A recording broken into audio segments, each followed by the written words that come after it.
but it is illustrative of something. I mean, if you remember J.D. Vance, I think it was like a few months ago, he was like, yeah, the Russians want more than what is, let's say, taking place on the ground. Meaning, initially, Vance's thing was, well, the Russians want too much.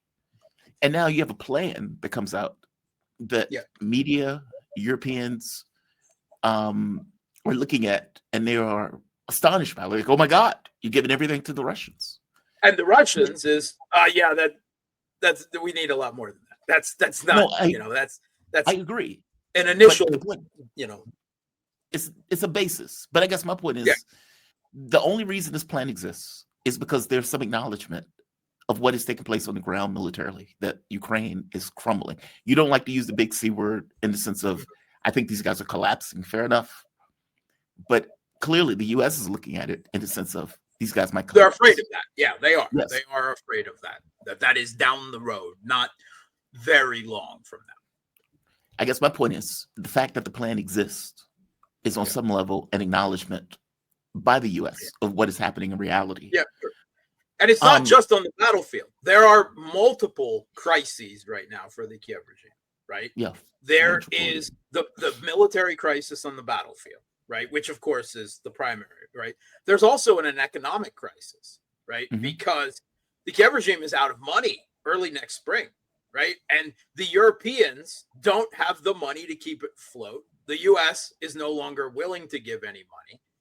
And the desperation play by von der Leyen and Brussels, right, and Starmer and others, was that the Russian assets need to be definitively stolen, right, and handed to keep this up for another year, a year and a half, 140 billion or so, because that's what it would amount to.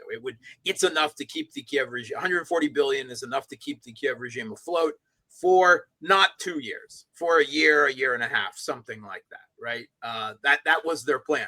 But now the Trump plan actually closes the door on that, because in the Trump 28 plan, right, at least as the version we've had, is that those Rosen-Prussian assets essentially be divided into 3 portions. A third of it goes back to Russia. A third of it goes to reconstruct Ukraine, right? With the Europeans also chipping in 100 billion that they don't have, right? Which is funny.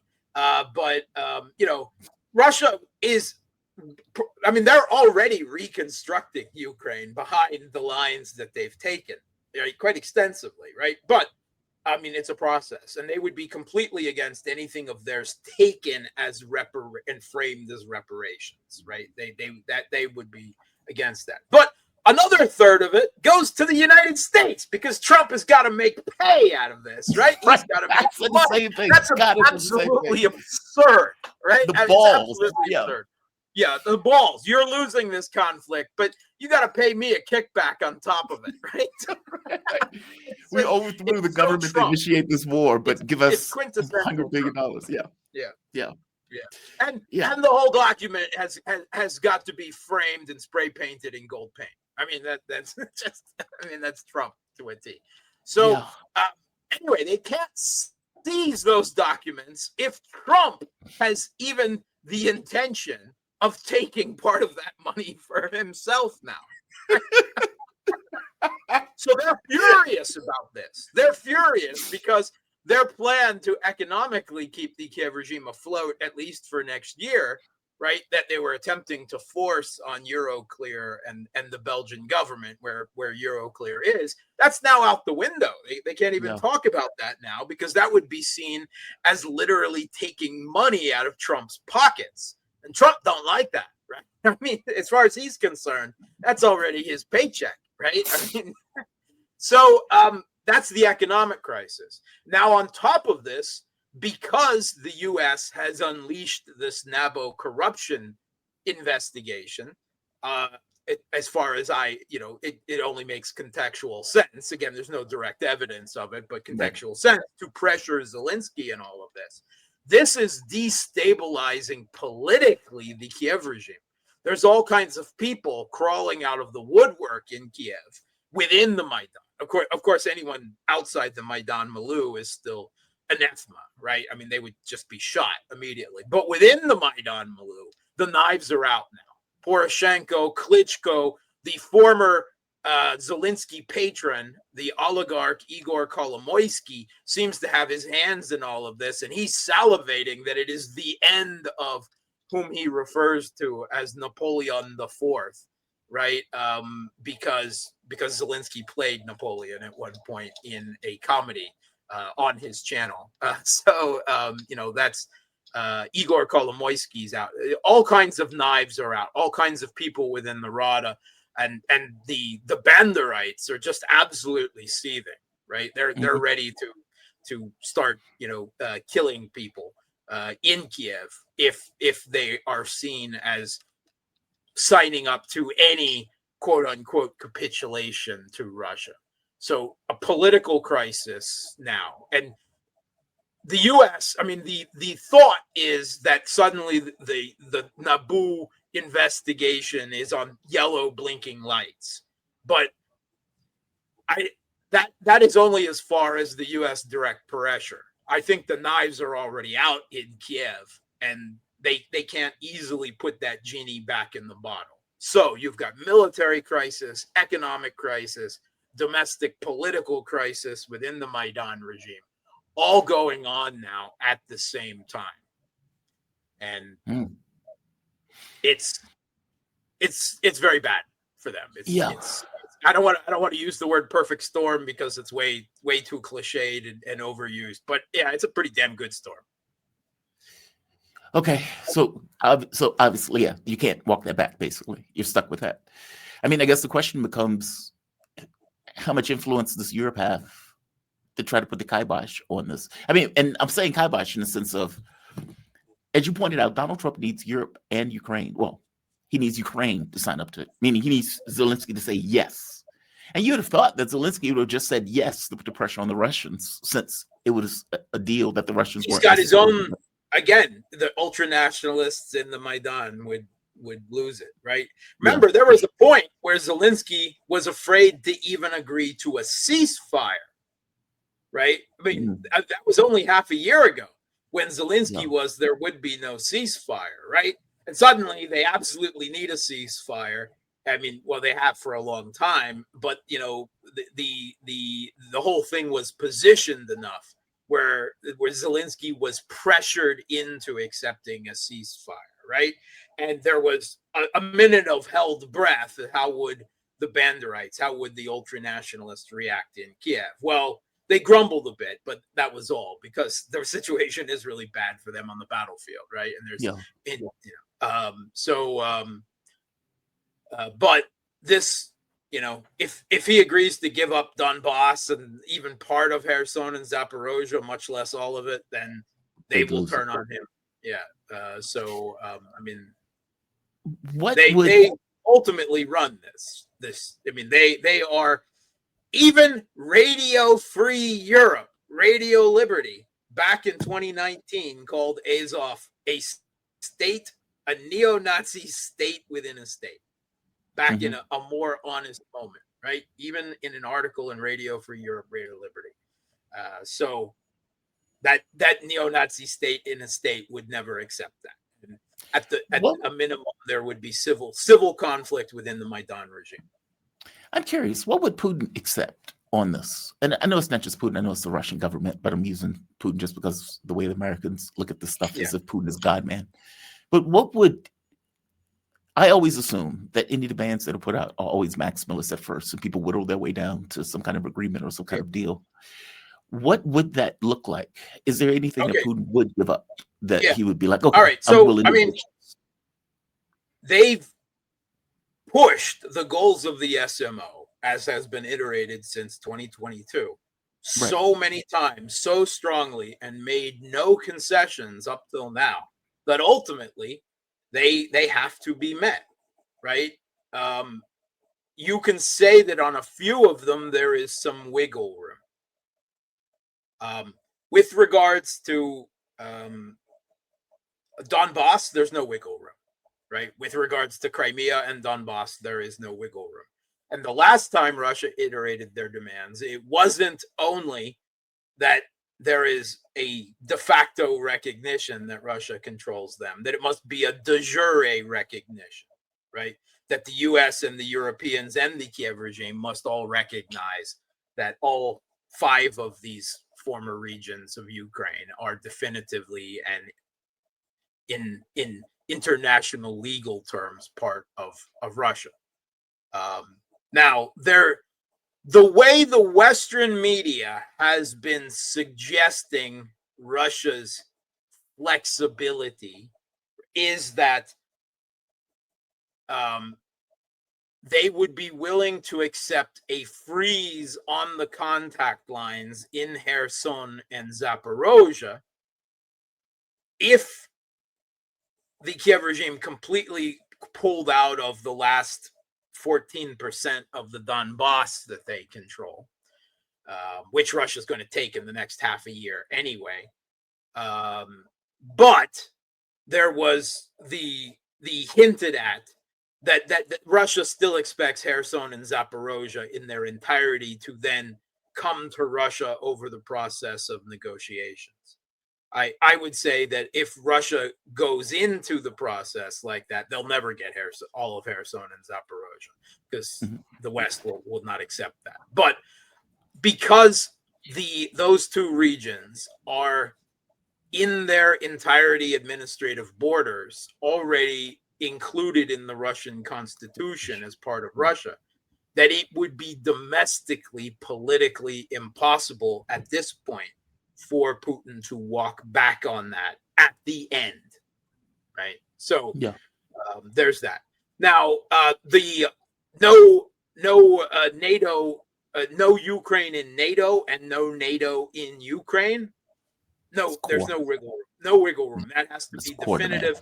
It has to be done in a way that Russia can have some confidence in, which again is very hard for me to see how that can be solidified in any way as to meet Russia's demands, other than occupation, as far as I'm concerned. Now, on the again, of course, the Kiev regime has to have no nuclear weapons, right? That's a given as part of this, right? But there's the question of the demilitarization. There's some wiggle room on that, right? And that is the size and what weaponry the Kiev regime will be allowed at the end of this, right? 600,000 troops or tomahawks or any type of long-range weapons, right, is obviously something that Russia would never accept. And if not, then the war just continues. The denazification, right? Now, this is one that quite obviously there is wiggle room on, right? I prefer always to refer to it as the debanderization to make clear what we're talking about of the Kiev regime.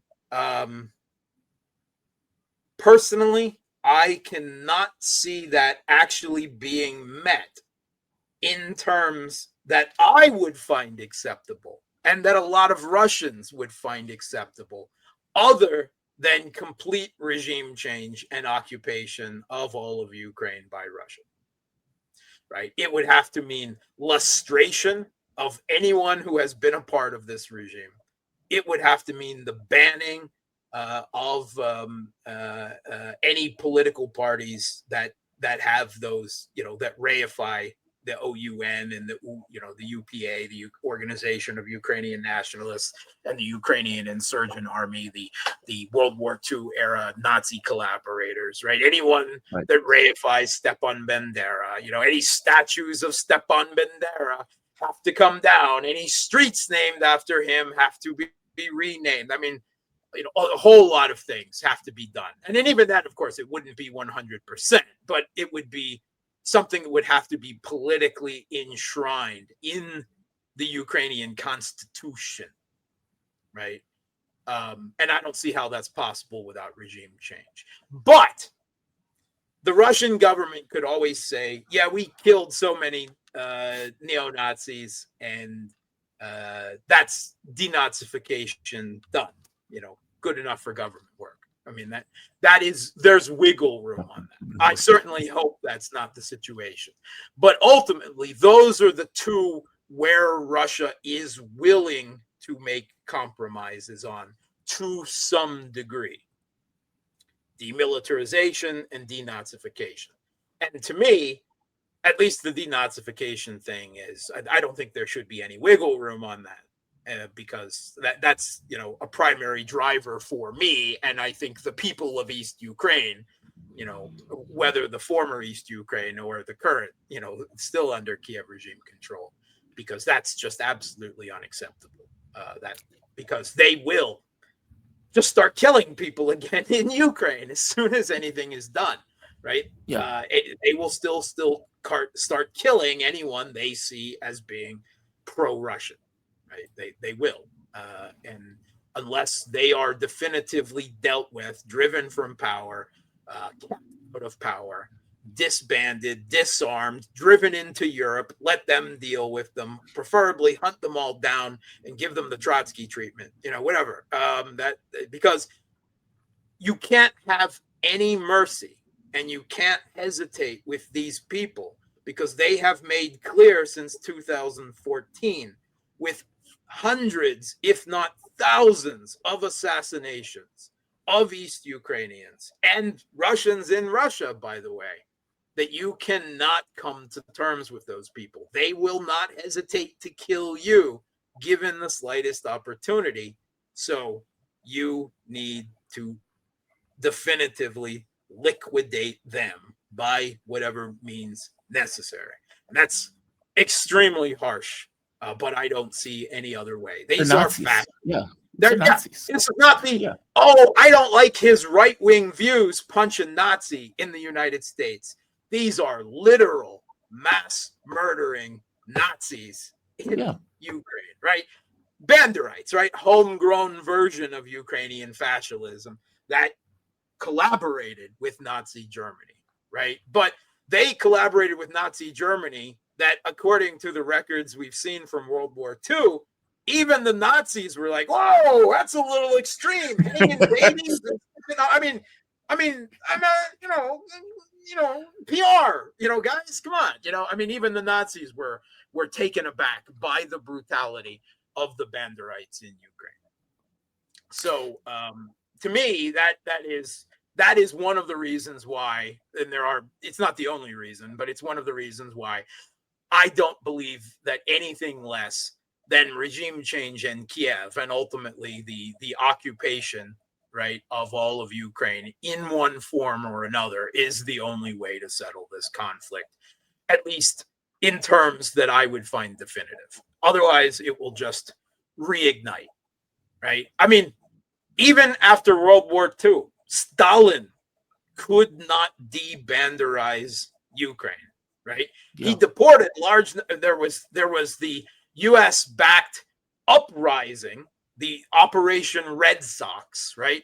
All of this has actually happened before. In the late 1940s, early 1950s, the US led a rebellion of former SS people in Ukraine. The CIA led it on the ground in Ukraine, right? I mean, you want to talk about when the Cold War started? That's when the Cold War started, right? And after that was crushed very, very easily, then, of course, relations between the U.S. and Russia got very bad. It's not anything that's included in U.S. history books, but even Politico did a report on Operation Red Sox a few years ago. It has all been, in Freedom of Information Act revelations. But even then, Stalin deported large numbers of Banderites out of West Ukraine into Siberia. And then Khrushchev let them back after Stalin was dead. And we know that in the US and in Canada, large numbers of the Organization of Ukrainian Nationalists and Ukrainian Insurgent Army were welcomed, set up camp. You can find monuments to original Nazis all over northern US and Canada.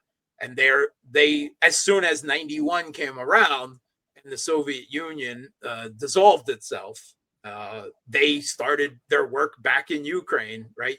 Bringing their cancer, that Banderite cancer, back to Ukraine immediately, metastasizing the whole shebang. So to me, it is also a core issue along with NATO and security. Basically, occupation is where this ends up with. Either way you look at it, there's no way around it. I don't think, ultimately, I still think that's why. So this isn't being reported on very well. There's no question that Russia now has enough troops to win the SMO, right? At least in the Donbass and probably Kherson and Zaporozhye. But beyond that, they have to occupy all of Ukraine. And that's going to take more people than even the 800,000 to 1 million that are now, officially contract soldiers with the special military operation. So a week ago, the Russian Duma put forward legislation, and Putin signed off on it, to call up a number of Russia's active reserve, not the passive reserve, right? The people who sign a reserve. There's two types of reserve in Russia. One of them is everyone who has previously served in the military in any capacity for any length of time. Then there's the active reserve, which is like the U.S. reserve, where they sign a contract and they go and do drills once a month and stay trained up and that sort of thing. They legislated a call up of the active reserve in Russia, of a certain number of them, not to participate directly yet in the special military operation, but to be activated in the regions in Russia that they reside as defense of Russia's energy infrastructure. Right. So they'll basically be taking over the goal of stopping these long-range drone attacks, freeing up more troops. But you can see where this is the first step if Russia needs to start calling up more active reserves for, assuming this all falls apart at some point, and Russia has to keep occupying Ukraine and keep saying to the West, are you done yet? Are you done yet? We're in Kharkov. We're in Zaporozhye city, right? We've taken back the Donbass. Are you done yet? No? Okay, we crossed the Dnieper. Are you done yet? We're getting ready to march on Kiev. Are you done yet? We're going to take Odessa. Are you done yet? Okay, it's Lvov on the Polish border, right? I mean, that's going to be the game. That's why, despite everything, despite the crumbling, it is very hard to see anyone within the Kiev regime, Zelensky or otherwise, accepting the end of the Maidan project in Ukraine, because it would mean the end of everything for this entire cadre of Ukrainian elites. Yeah. Unless, again, if Trump comes up with some deal that for some reason Putin accepts that preserves it. That's the U.S. game, to preserve a Russian hostile proxy regime in Kiev to one degree or another. Maybe Zelensky will be taken out and Zaluzhny brought in. Stuck in. It doesn't help the situation in any kind of long term. Maybe they can get someone who can sign the dotted line. But if they come out of the Maidan, then it's just kicking the can down the road.